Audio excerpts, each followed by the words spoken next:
Kama mai sagalina ka fiti deddi madani abanga da kun baye jarra kan duwa sinin jedhan nan wada gawda male dubina su gawun qabdu nan le wala jesun qabture tala taruma ha godu jibbata duma ha godu garu wala man arge arras wana madras nundu tijur warri motummatis warri abawotis nu sobajiru isin sobajiru warri abawati gadatille sobajiru sosob billen inta usobne len ta dugas ninja dubbi kan sirriten keessa beeka kuma beero addatti yeetti wani dr alamun kases dugar raga bo hinjira wani obo daud yanis dugar raga bo hinjira sobni fa fakkeessan ani quba itti qabu danda'u leen jira amma san keessa deemuun baay'ee barbaachisaa natti hin fakkaatu wanni an oromootti himuu barbaadu haalli ammaa kun waan hedduu nama qaanessu waan addunyaa nutti kobalchiisaa jiru waan qabsoo uummata kanaa gaxxiqqeesse waan ce'umsa kana gufachiisaa jirudha jechuudha. Warri abbootii gadaa sossobuu yoo dhiiftan warri dhaabbota lamaanillee sobuu yoo dhiiftani furmaanni an akka ilma Oromoo tokkotti akka nama dubbii tana sirriitti beekutti akka abaa'oo keessa dhalatee oppidiyoo jalatti guddateetti isinitti himu jira. Kunis abbootii gadaa waan gootan isinitti himuwan isin gorsuu akka ilma keessanitti obbo Daawudiin ajaja dabarsii waraanni haa galu jedha asumatti waadaa seensisa. Homa akkuma narreefu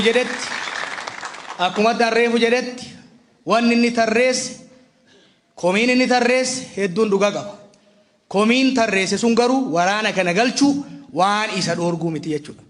Ana ajajoota waraana bakka adda addaa jiran kallattiin qunnamee dubbisee jira. Akkuma miidiyaatti yanitti dhuunfanis kan jedhan dhaabni kun ajaja yoo ka dabarsu taate nu guyyaa barumtaa mooratti galuudhaaf qophiidhaa jedhanii jiran jechuudha.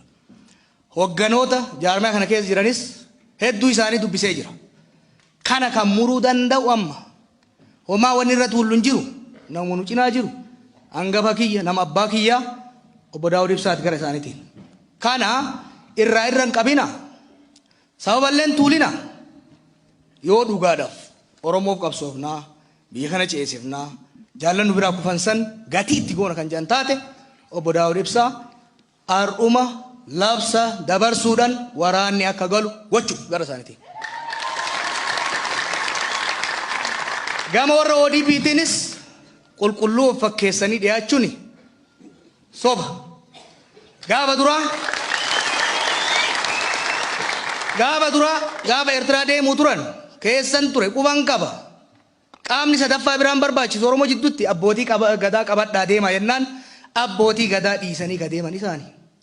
Lama erga dhaabni kunis galee jidduutti abbootiin gadaa fi hayyoonni rakkoon akkanaa akkan uumamneef Oromoo jidduutti waliigalteen akka uumamuuf waltajjii qopheessanii turan.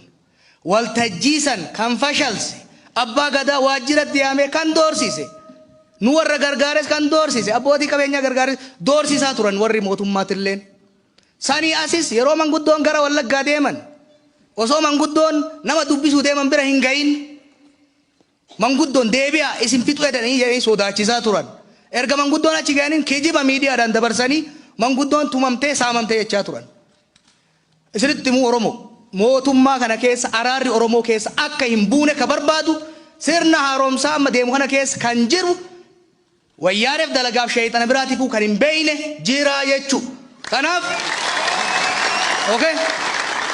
Dr. Alamuu tokkoffaa Dr. Alamuun dhimma kanarratti waan dubbatuufillee naan galu'an waliigalteen kan jiru adda bilisummaa uummata obbo Daawud Faatii fi mootummaa naannoo Oromiyaa jidduutti amala itti ta'eet sharrii wayyaaniin lafa keetti keessaa ba'uu dideeti malee dhimma mootummaa bakka bu'ee dhaabni seenuu hin qabu. Akki goonu Oromoo dubbiin dheeressinu hin tuttuullu dhugaa walitti himnee addaan galla. Ji'a 8 yeroo kanatti silaan warra filannoof qophoofna. Yeroo kanatti har'a qabeenya afaan wayyaaneetii hambifne xiqqoo sanarratti akkamitti misoomsinatti hojjenna. Amma wanni ta'u obbo Daawudilleen ajaja haa dabarsu. Warri mootummalleen kijibduuf keessaa baasanii warra waliin nu dha'uuf keessaa baasanii waraana bilisummaa Oromoo kan Oromoof gadi bahe namni na bira jiru kun ajajaa waraana turan jechuudha. Hedduu warri as keessa jiru obbo Dhugaasaa dabalatee waraana turan jechuudha. Ijoollee har'a jiran kana qofa miti. Warra jiran kana kabajaa isaanii malu itti godhanii mooraatti galchanii leenjiin barbaachisaa kennameefi waraanni kun humna nageenya Oromiyaatti akka makamu akkuma gaafa duraa walii galan ammas waadaa san haaromsuu qaban. Kanuma ka ta'uu qabu jaran. Kana alatti abbootii gadaa manguddoo Oromoo ija keessa irraa hambisa. Ani isinitti himu ani nan beeka jara kana isintu sirriitti hin beekne. Abaa'oo keessatti hin daladhe nan beeka hunda isaanii. Oppidiyoon mataa keessa na tumaa turte nan beeka hunda isaanii. Sirriittan isaan beeka. Wajjiin hojjedhes isaan gara fuulduratti baasuu irratti illee wajjiin hojjedhes dhugaan jiru jarri kun walamanaan turre. Iccitii tokko isinitti himu nu asii jaarsummaa jenne handaara keessa deemna. Asii walitti isa hin qabna. Obbo Daawud Faan Harargeetti osoo nafin mooraa waraanaa bananii leenjisaa turan. Dhugaan kana ka jiru. Akkuma torbaan darbeetti illee dhaqee dubbisee tindu. Jarri kunilleen asii araara jechaa asii nu sossobaa waraana isaanis cinaa Somaaliyaa irraa kaasanii cinaa Eertiraa irraa kaasanii Wallagga galchaa turanii jechuudha. Har'a ummanni Wallagga ummanni akkasi qabsaa ture suni halkan warri Obbo Daawud Ibsaa guyyaa warri Alamuu Simee ummata shoorar keessaa jiran. Okay? Kanaaf dubbii irra hin qaqqabnu. Obbo Daawud kabajaa guddaa wajjin sababa ati tarreessite waraanni kun mooratti galee dhaayama yoo jette wajji dhaayamna dhaynee mooraa san keessatti shakkiin akkasii yoo biiraa'u taate sababni ta'uu hin danda'u. Dhimma nadhii gammadaa yoo taate si qofarraa miti abaa'oo qofarraa miti ummata Oromootirraa badanii wajjin qabsoofne bakka isaan bu'an agarsiifna jechuudha. Roorroo bifa adda addaatiin jiraattu yoo taate sababa 19 tarreessan san yoo ta'u taate hubadha biyya kanatti hin ceene yoo ka jedhu taate dhaabni tokko keessaa harca'ee ta'uu hin danda'u. Isi wajjin qabsoofna. Garuu wanni waliin sobne immoo jira. Hamma waraanni sun daggala jirutti asii isin gargaaruu illee hin dandeenyu isin asitti wajjin mari'achaa waraanni keessan achi wal dha'uu hin danda'u jechuudha. Kabira namuu ka beekuu qabu.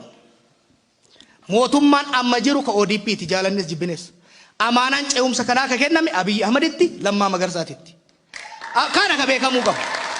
Mootummaan lamaa miti kan jiru mootummaan tokkicha. Mootummaan kun rakkoo yoo qabaate hin gorsina itti iyyina abbootii gadaatti himanna yoo didan akka barnetti karaa itti cufne hiriira itti baane likki itti galchina malee qawween itti hin deemnu jechuudha.